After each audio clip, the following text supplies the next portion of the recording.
Europe के बहुत सारे देश हैं, ऑस्ट्रेलिया है, इन सब देशों में 2020 के आसपास ये सिचुएशन थी जो हमारे देश में आज है शादियों को लेके, राइट। ये एलिमनी मेंटेनेंस, फेक केसेस, ये सारे 2020 में स्टार्ट हो गया था वहाँ पे, जिसकी वजह से 5-6 सालों में लोगों ने शादी करना बंद कर दिया। 5-6 सालों में शादियों का रेट एकदम गिर गया वहाँ पे, 50% 60% से गिर गया।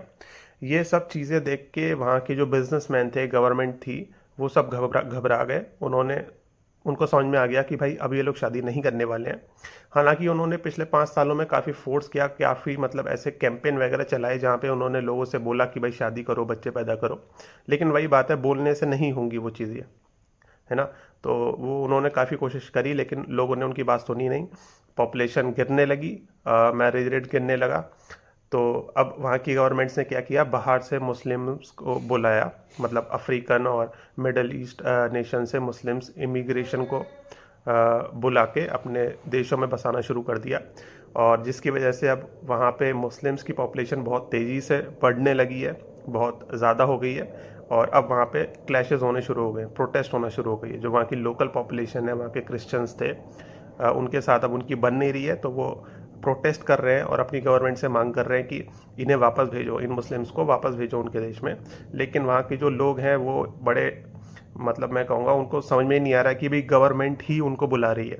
वो चाहें गवर्नमेंट से कितना भी बोल लें, लेकिन गवर्नमेंट उनको भेजने वाली नहीं है। और वहाँ की गवर्नमेंट्स ने अब ये पूरा मूड बना लिया है कि वो अपने देश को अब इस्लाम की तरफ लेके जाएंगे और मुस्लिम्स को बसाएंगे, क्योंकि उनके यहाँ के जो लोग हैं वो तो बच्चे पैदा कर नहीं रहे, राइट।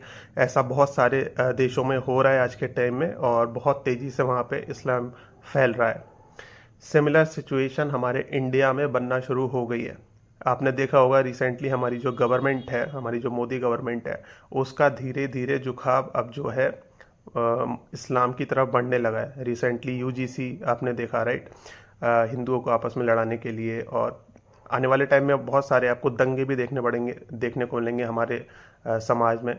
और अलग अलग तरीके की ऐसी चीज़ें होंगी जिनसे आपको ये चीज़ फील होना शुरू हो जाएगी कि हमारी जो गवर्नमेंट है, हमारी जो सरकार है, अब वो मुस्लिम्स को सपोर्ट करने लगी है, हिंदुओं के अगेंस्ट हो गई है। उसका जो रूट कॉज है वो यही है कि गवर्नमेंट को रियलाइज़ हो गया है कि भाई अब हिंदू शादी नहीं करने वाले हैं, हिंदुओं की संख्या अब घटने वाली है, तो अपना वोट बैंक उनको अब शिफ्ट करना पड़ेगा, राइट।